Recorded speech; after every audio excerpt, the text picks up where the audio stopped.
அன்பின் இரட்சகர் இயேசு கிறிஸ்துவின் நாமத்தில் வாழ்த்துக்கள். சங்கீதம் 119 அதிகாரம் 145 152 வரையிலும் சங்கீதத்தினுடைய ஆசிரியர் ஆண்டவரை தேடுகிறதில் உள்ள ஒரு முறையை கற்றுக் கொடுக்கிறதை நாம் பார்க்கிறோம். முழு இருதயத்தோடு கூட ஆண்டவரை தேடும்படியாக கற்றுக் கொடுக்கிறார். வாஞ்சையோடு கூட ஆண்டவரை தேடும்படியாக கற்றுக் கொடுக்கிறார். உண்மையாய் அவரை தேடும்படியாக கற்றுக் கொடுக்கிறதை பார்க்கிறோம். 145 அவர் சொல்லுகிறார், முழு இருதயத்தோடும் கூப்பிட்டேன், என் ஜெபத்தை கேளும் என்று சொல்லி ஜெபிக்கிறதை பார்க்கிறோம். சங்கீதம் 61:1-2 தேவன் என் கூப்பிடுதலை கேட்டு என் விண்ணப்பத்தை கவனியும், என் இருதயம் தொய்யும் பொழுது பூமியின் கடையாந்தரங்களிலிருந்து உம்மை நோக்கி கூப்பிடுவேன், எனக்கு எட்டாத உயரமான கண்மலைகளின் மேலே என்னை கொண்டு போய் விட்டுவிடும் என்று சொல்லி இங்கே சங்கீதத்தின் ஆசிரியர் தாவீது ஜெபிக்கிறதை நாம் பார்க்கிறோம்.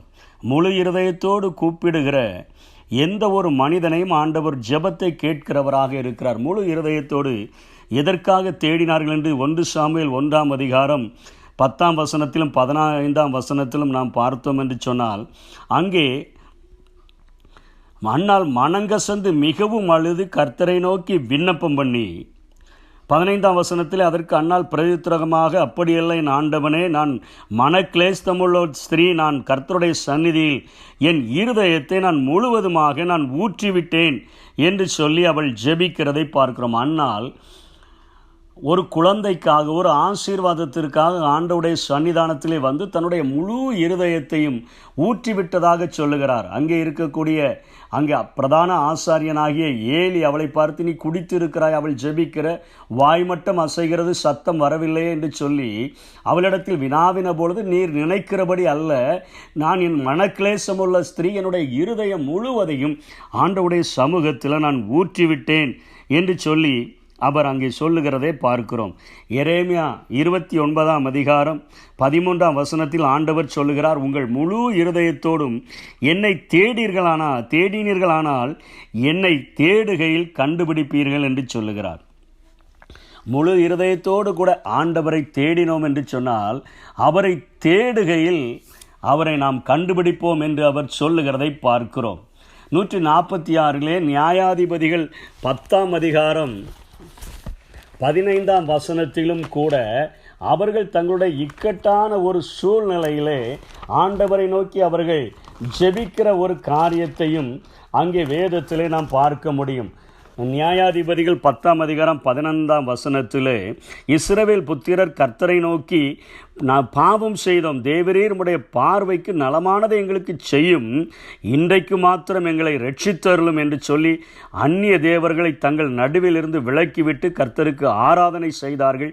அப்பொழுது அவர் இஸ்ரவேலின் வருத்தத்தை பார்த்து அவர்கள் மேல் மனதுருகினார். தங்களை சுத்திகரித்து கொண்டு ஆண்டவரை தேடுகிற எந்த ஒரு மனிதனுடைய வாழ்விலும் ஆண்டவர் பாவங்களையும் மன்னித்து அவர்களுடைய மன வருத்தத்தை கண்டு அவர்களுக்கு உதவி செய்கிறார் என்று எழுதப்பட்டிருக்கிறதை பார்க்கிறோம். மத்தேயு 1:21 ஏனெனில் அவர் தமது ஜனங்களின் பாவங்களை நீக்கி அவர்களை ரட்சிப்பார். இயேசு என்கிற நாமத்திற்கு அர்த்தமே அதுதான். ஆகவே நம்முடைய தோல்வியினுடைய வாழ்வில் இருந்து, நம்முடைய ஆசீர்வாதமற்ற நிலைமையிலிருந்து, மனக்லேசமுள்ள ஒரு நிலைமையிலிருந்து, இடுக்கமும் நெருக்கமுமான நிலைமையிலிருந்து நாம் விடுதலையை பெற வேண்டும் என்று சொன்னால் முதலிலே சங்கீதத்தின் ஆசிரியர் கற்றுக் கொடுக்கிறார், முழு இருதயத்தோடு கூட அவரை நாம் தேட வேண்டும் என்று சொல்லுகிறார். அவர் நம்மை சகல அக்கிரமங்களினின்று மீட்டு கொண்டு தமக்குரிய சொந்த ஜனமாக நற்கிரியைகளை செய்ய பக்தி வைராக்கியம் உள்ளவர்களாக நம்மை சுத்திகரிக்கும்படிக்கு நமக்காக தம்மைத்தாமே ஒப்பு கொடுத்தார் என்று தீத்து 2:14 படிக்கிறோம். ஆகவே சகல அக்கிரமங்களினின்று மீட்டு கொண்டு தம்முடைய சொந்த ஜனமாக மாற்றி நற்கிரியைகளை செய்வதற்கு பக்தி வைராக்கியம் உள்ளவர்களாக மாற்றும்படி நம்மை ஆண்டவர் மீட்டெடுக்கிறாரே, அவரை முழு இருதயத்தோடு கூட தேட வேண்டும் என்று சொல்லி அவர் கற்றுக் கொடுக்கிறதை பார்க்கிறோம். 2வது சங்கீதம் 5:3 சொல்கிறது, காலையில் என் சத்தத்தை கேட்டருளுவீர். காலையில் எழுந்து நான் உமக்கு நேரே வந்து ஆயத்தமாகி காத்திருப்பேன், காலையில் என் சத்தத்தை கேட்டருளுவீர் என்று ஜெபிக்கிறார். ஆனால் இங்கே சங்கீதத்தில் 147 19 119 147 அதிகாலையில் நான் எழுந்து சத்தமிட்டேன், நம்முடைய வசனத்துக்கு நான் காத்திருக்கிறேன், உமது வசனத்தை தியானிக்கும்படி குறித்த ஜாமத்துக்கு முன்னே என் கண்கள் விழித்து கொண்டது என்று சொல்லுகிறதை பார்க்கிறோம். என் கண்கள் விழித்து கொள்ளும். இது எதை குறிக்கிறது? தூக்கத்தை வெறுத்து நான் உண்மையில் அதிகமாய் பிரியம் வைத்திருக்கிறேன் என்று அவர் சொல்லுகிறதை பார்க்கிறோம். தூக்கத்தை வெறுத்து வாஞ்சையோடு கூட தேடுகிறதை சொல்லுகிறார். காலையிலே தேடினாலும் நீர் சத்தத்தை கேட்டருள்வீர், அதிகாலையில் தேடினாலும் கேட்டருள்வீர், ஆனால் குறித்த ஜாமத்துக்கு முன்பாகவே என் கண்கள் விழித்து கொள்ளுகிறது. இன்றைக்கு ஒரு ஊருக்கு போக வேண்டும் என்று சொன்னால், அல்லது ஒரு டூருக்கு போக வேண்டும் என்று சொன்னால், அல்லது நாளைய தினத்தில் எழுத வேண்டிய எக்ஸாமை நல்ல முறையில் எழுதி நல்ல மதிப்பெண்களை பெற வேண்டும் என்று விரும்பினால் அந்த ஆர்வத்தின் நிமித்தமாக நம்ம அதிகாலையில் எழுந்து விடுவோம். இன்றைக்கு அநேக இளைஞர்கள் ராஜாமங்களில் தூக்கம் இல்லாமல் தங்களுடைய நேசிக்கிறவர்களை தேடுகிற காரியங்களை தங்களுடைய ஆர்வத்தினுடைய மிகுதியினால் செய்து கொண்டிருக்கிறார்கள். ஆனால் இங்கே சங்கீதத்தின் ஆசிரியர் இப்படிப்பட்ட ஆர்வம் இல்லாதபடி அவர் சொல்லுகிறார், அதிகாலையில் நான் எழுந்து சத்தமிட்டு உம்முடைய வசனத்துக்கு காத்திருக்கிறேன். உமது வசனத்தை தியானிக்கும்படிக்கு குறித்த ஜாமம், இந்த ஜாமத்தில் இளம்பலான்னு நினைச்சேன், அதுக்கு முன்னமே என் கண்கள் விழித்து கொள்கிறேன், தூக்கத்தை என் கண்களை விட்டு அகற்றி விடுகிறேன் என்று சொல்லுகிறார். ஒவ்வொரு மனிதர்களும் உலக பிரகாரமான காரியங்களுக்காக அதிகாலையில் எழுந்து தூக்கத்தை வெறுத்து காரியங்களை செய்ய முற்படுகிறார்கள். நானோ தூக்கத்தை வெறுத்து உம்முடைய வசனங்களை தியானிக்கும்படியா நான் எழுந்திருக்கிறேன். நிறைய நேரங்களில் கொசுகடிகள் கூட நம்மை தேவன் எழுந்திருப்பதற்கு பயன்படுத்த முடிகிறது. அநேக துயரங்களை தந்து கூட அதிகாலையில் ஓடி போய் தூக்கம் மிகுதி ஆகி நாம் எழுந்து ஆண்டவருடைய சமூகத்தில் தேடுகிறவர்களாக காணப்படுகிறோம். ஆனால் இங்கே சங்கீதத்தினுடைய ஆசிரியர் தன்னுடைய வாஞ்சையினால், தன்னுடைய ஆர்வத்தினால், தன்னுடைய ஆர்வத்தின் மிகுதியினால் அவர் போய் தேடுகிறதாக சொல்லுகிறார். மூன்றாவது காரியம் சொல்லுகிறார், கர்த்தர் சமீபமாக இருக்கிறார். யாருக்கு? சங்கீதம் 145:18 தம்மை நோக்கி கூப்பிடுகிற யாவருக்கும், உண்மையாய் தம்மை நோக்கி கூப்பிடுகிற யாவருக்கும் கர்த்தர் சமீபமாய் இருக்கிறார். 149 50 தீவனையை பின்பற்றுகிறவர்கள் சமீபித்திருக்கிறார்கள்.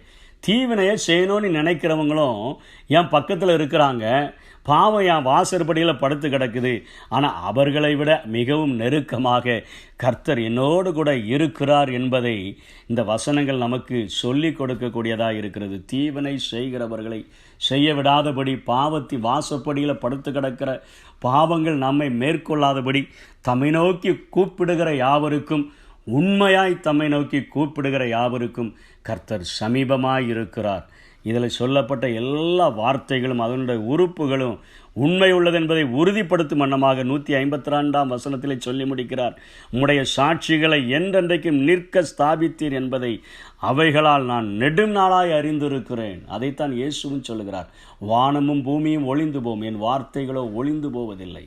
இந்த வார்த்தையில் சொல்லப்பட்ட காரியங்கள், சொல்லப்பட்ட ஆசீர்வாதங்கள் முழு இருதயத்தோடு கூட தேடினால், வாஞ்சையோடு கூட தேடினால், உண்மையாய் அவரை தேடினால், ஆண்டவர் நம்மை ரட்சித்து உயிர்ப்பிக்கிறவர் மாத்திரமல்ல, ஆண்டவர் நம்மை சமீபித்து வந்து நமக்கு ஆசீர்வதிக்கிற ஒரு ஆண்டவராய் இருக்கிறார் என்று சொல்லிக் கொடுக்கிறதை பார்க்கிறோம்.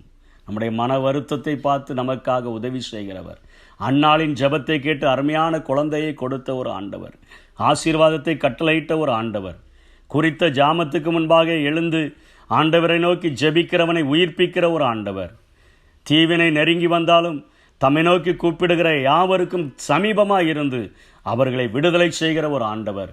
இப்படிப்பட்ட வாஞ்சையின் மிகுதியால் ஆண்டவரை தேடுவோம், ஆசீர்வாதங்களை பெற்றுக்கொள்வோம். அப்படிப்பட்ட கிருபைகளை தேவன் நமக்கு தந்தருள்வாராக. ஆமென். ராஜா உம்மாளிகையில் ராப்பகலாய் அமர்ந்திருப்பே, இயேசு ராஜா உம்மாளிகையில் ராப்பகலாய் அமர்ந்திருப்பே, துதித்து மகிழ்ந்திரு